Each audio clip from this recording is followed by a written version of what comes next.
Serial killer بہنیں جنہیں 6 بچوں کے قتل میں سزائے موت تو ہوئی مگر پھر بھی وہ بچ گئیں۔ یہ جرم 35 سال پہلے ہوا تھا۔ 25 سال تک مقدمے کی سماعت ہوئی۔ آخری فیصلہ گزشتہ برس سنایا گیا تھا۔ یہ دل دہلا دینے والا جرم انڈیا کی ریاست مہاراشٹر میں پیش آیا۔ حکومت کی جانب سے تاخیر اور غیر ضروری طریقہ کار کی وجہ سے اس جرم میں ملوث سیریل کلرز کے لیے سپریم کورٹ کی طرف سے منظور کی گئی سزائے موت پر کبھی عمل درآمد نہیں ہو سکا۔ یہ 3 خواتین پر مبنی ایک ایسی خوفناک کہانی ہے جو مہاراشٹر میں سب سے شفاق سیریل کلر بن گئی۔ وہ بچوں کو اغوا کرتی تھیں اور چوری کرنے کے لیے بچوں کو ڈھال کے طور پر استعمال کرتی تھیں۔ ان 3 خواتین پر 42 بچوں کے اغوا اور پھر ان میں سے زیادہ تر کو قتل کر دینے کا الزام تھا۔ یہ اغوا اور قتل کا سلسلہ 6 برس تک جاری رہا۔ اس سنگین جرم کی جڑ تک پہنچنے میں تفتیش کاروں کو کئی برس لگ گئے۔ بالآخر عدالت میں یہ ثابت ہو گیا کہ 13 بچوں کو اغوا کیا گیا اور ان میں سے کم از کم 6 کو بے دردی سے قتل کر دیا گیا۔ یہ مہاراشٹر کی تاریخ کا سب سے طویل عدالتی مقدمہ ہے۔ ان تینوں کے خلاف گزشتہ سال سپریم کورٹ میں فیصلہ سنایا گیا تھا۔ ان قتل ہونے والے بچوں کے بارے میں معلومات بہت دیر سے منظر عام پر آئیں۔ اس کے بعد یہ مقدمہ کافی دیر تک چلتا رہا۔ حتمی فیصلے کے بعد مجرموں کی پھانسی میں بھی تاخیر ہوئی، جس کے بعد سپریم کورٹ کو سزائے موت کو منسوخ کرنا پڑا کیونکہ صدر نے رحم کی درخواست مسترد کرنے میں 5 سال تک تاخیر کی۔ یہ سب قصہ کچھ بچوں کی گمشدگی سے شروع ہوا۔ سن 1990 اور سن 1996 کے درمیان لاپتہ کیے گئے ان بچوں کا تعلق مغربی مہاراشٹر، پونے، ناسک اور ممبئی کے قریب کولہاپور جیسے شہروں سے تھا۔ اس عرصے کے دوران یہ بات منظر عام پر آئی کہ 42 بچوں کے اغوا کی ذمہ دار صرف 3 خواتین تھیں، انجنا بائی، ان کی بیٹی سیما اور انہی کی دوسری شادی شدہ بیٹی رینوکا شندے نے 90 کی دہائی کے اوائل میں پونے کے گنج نگر شہری کچی آبادی میں ایک چھوٹا سا مکان کرائے پر لیا۔ انہوں نے مزدوری کے علاوہ مقامی سطح پر چوری چکاری کو اپنا ذریعہ روزگار بنا لیا۔ اس وقت رینوکا کے شوہر کرن شندے پونے میں درزی کا کام کرتے تھے۔ سیما، رینوکا اور ان کی بہن انجنا بائی بھیڑ والی جگہوں، بازاروں اور میلوں میں خواتین کے پرس، زیورات اور مردوں کے بٹوے چوری کرتی تھیں۔ سن 1990 میں ایک بار رینوکا نے ایک بھیڑ والی جگہ پر ایک خاتون کا پرس لیا مگر وہاں کے لوگوں نے انہیں رنگے ہاتھوں پکڑ لیا۔ اس وقت ان کا 2 برس کا بیٹا ان کے ساتھ تھا۔ جب لوگوں نے انہیں پکڑا تو رینوکا اپنے بچے کو کچھ دور لے گئیں۔ انہوں نے کہا، میں نے کبھی چوری نہیں کی، یہ میرا بچہ ہے، میں کیسے چوری کر سکتی ہوں؟ اس نے رو دھو کر خود کو بھیڑ سے بچا لیا۔ انہوں نے یہ کہانی اپنی ماں اور بہن کو سنائی۔ یہ سن کر وہ تینوں خوش ہوئیں کہ انہوں نے چوری کرنے کا ایک نیا اور قدر محفوظ طریقہ ڈھونڈ لیا ہے۔ اس کے بعد انہوں نے بہت سے بچوں کو اغوا کرنا شروع کیا، جس میں اسٹریٹ چلڈرن، بھکاریوں کے بچے اور دیگر بے سہارا بچے شامل تھے۔ ان تینوں نے پھر ان بچوں کو مختلف شہروں میں استعمال کرنا شروع کر دیا۔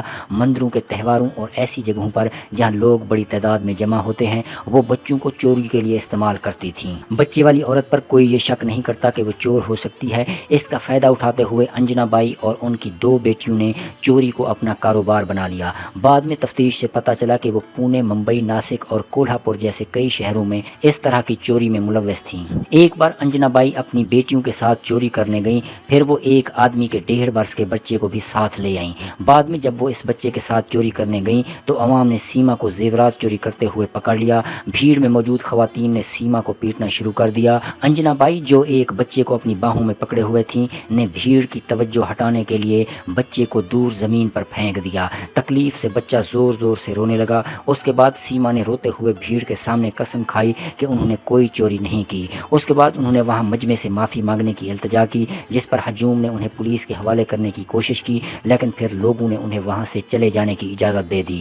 بعد میں یہ تینوں خواتین گاؤں چھوڑنے کے لیے بس اسٹاپ پر پہنچیں، لیکن بچہ درد سے رو رہا تھا۔ انہیں اب بچے کے زخموں کی کوئی فکر نہیں تھی کیونکہ وہ اس علاقے سے فرار ہونے کی جلدی میں تھیں۔ اب بچے کو زخمی حالت میں لے جانا بھی خطرناک تھا۔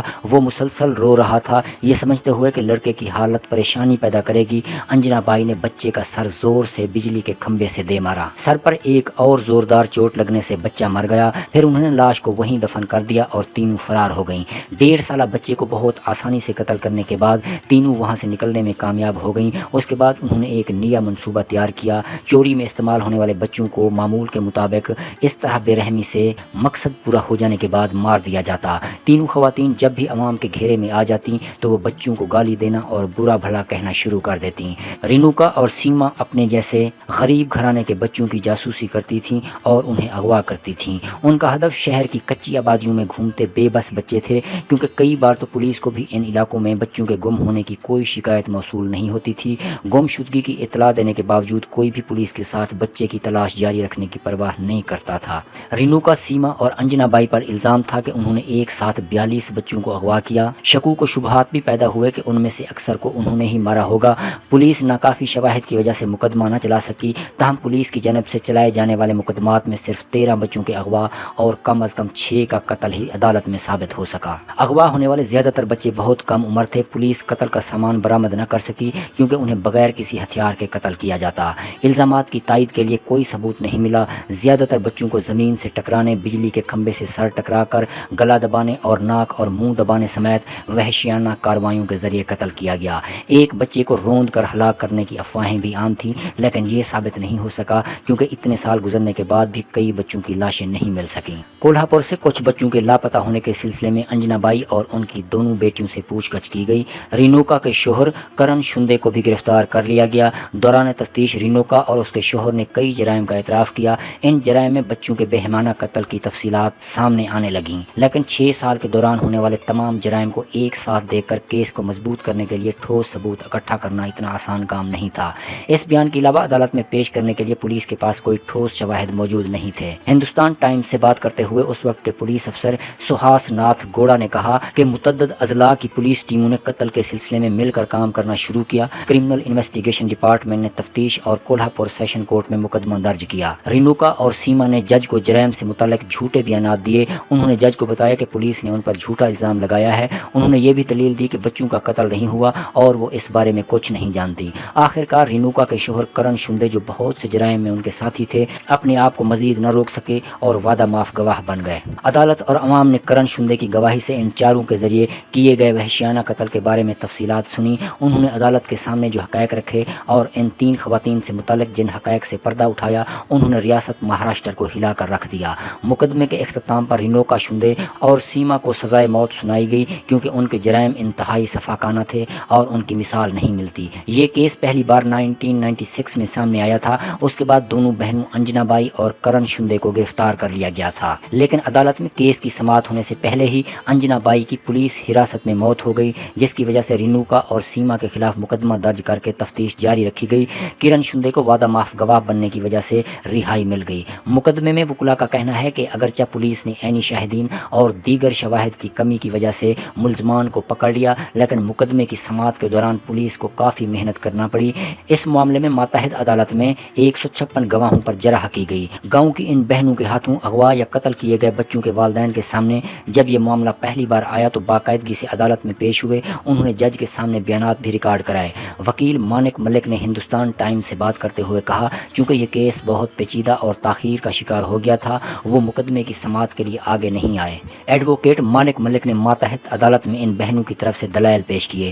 ان سیریل کلر بہنوں کا شکار ہونے والے زیادہ تر بچوں کا تعلق انتہائی غریب گھرانے سے تھا، اس لیے ان کی طرف سے کوئی مقدمہ درج کرنے والا تھا اور نہ ہی ان بچوں کے والدین کے پاس اتنے پیسے تھے کہ وہ اپنے بچوں کے قاتلوں کو انجام تک پہنچا سکتے۔ روزنامہ پٹھاری کے سینئر صحافی Mahesh Karlekar Kolhapur district session court میں مقدمے کی کوریج کر رہے تھے۔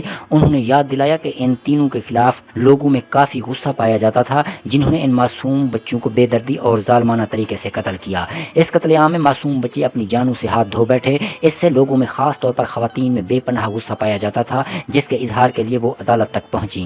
مہیش کرلیکر نے BBC مراٹھی سے بات کرتے ہوئے کہا، یہ 3 خواتین جنہوں نے گھنونا قتل کیا تھا کو پولیس نے بر وقت گرفتار کر لیا تھا، جو پرتشدد موڈ میں تھیں۔ ہمیں یہ نوٹ کرنا چاہیے کہ ان تمام خواتین کا قتل ہونے والے بچوں سے کوئی تعلق نہیں۔ صحافی ادے کلکرنی نے کہا کہ جب یہ کیس چل رہا تھا تو ان مجرموں کے چہرے پر کوئی پشیمانی نہیں تھی جو ٹرائل کے لیے عدالت آئے تھے۔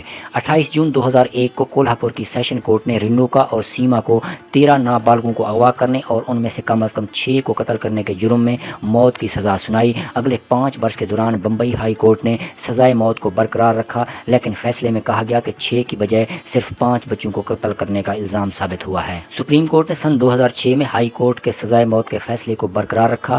پھر حسب معمول ان دونوں بہنوں نے رحم کی درخواستیں بھیجیں، لیکن صدر نے فیصلہ کرنے میں وقت لیا اور پھر سن 2014 میں اس وقت کے صدر پرناب مکھرجی نے رحم کی درخواست مسترد کر دی اور پھانسی کی تصدیق کر دی گئی، لیکن رحم کی درخواست پر غور کرنے میں 5 سال سے زیادہ کا عرصہ لگا۔ اس تاخیر کی وجہ سے ان بہنوں کی جانب سے درخواست دائر کی گئی کہ پھانسی کو اب منسوخ کر دیا جائے۔ 20 جنوری 2022 کو سزائے موت کو کالعدم قرار دے کر انہیں عمر قید کی سزا سنا دی گئی۔ یہ بہنیں اب پونے کی یرواڈا جیل میں اپنی باقی زندگی گزار رہی ہیں۔ اب رینوکا کی عمر 49 اور سیما کی عمر 44 سال ہے۔ سرکاری فائلوں کی سست روی سے لے کر کیس میں دیر سے فیصلے کی مختلف وجوہات بتائی گئی ہیں۔ سیما کو 10 اکتوبر 2008 کو اور رینوکا نے 17 اکتوبر 2009 کو رحم کی درخواست دائر کی تھی۔ پرناب مکھرجی کی جانب سے اسے مسترد کرنے کے بعد سن 2014 میں انہوں نے غیر ضروری تاخیر کا حوالہ دیتے ہوئے موت کی سزا کو منسوخ کرنے کی اپیل دائر کی۔ عدالت نے اپنے فیصلے میں قرار دیا کہ کیونکہ 7 سال 10 ماہ اور 15 دن کی تاخیر کی کوئی واضح وجہ نہیں، اس لیے ان کی سزائے موت کو ایک طرف رکھا جاتا ہے اور عمر قید کی سزا سنائی جاتی ہے۔ ایسی رحم کی درخواستوں پر 3 ماہ کے اندر فیصلہ متوقع ہوتا ہے، لیکن عدالت نے نوٹ کیا کہ رحم کی درخواست پر بھی فیصلہ حکومتی حکام کی غفلت کی وجہ سے غیر ضروری طور پر تاخیر کا شکار ہوا۔ ریاستی اور مرکزی حکومت کے افسران نے ایک دوسرے پر الزام تراشی کی، لیکن مرکزی حکومت کی جانب سے پیش کیے گئے حلف نامے میں ممبئی کے سرکاری دفتر میں آگ لگنے کے واقعے کا ذکر بھی شامل ہے۔ اس میں کہا گیا ہے کہ رحم کی درخواست کے دستاویزات آگ میں جل گئی تھیں اور ریاستی حکومت نے تازہ دستاویزات تیار کرنے میں اضافی وقت لیا۔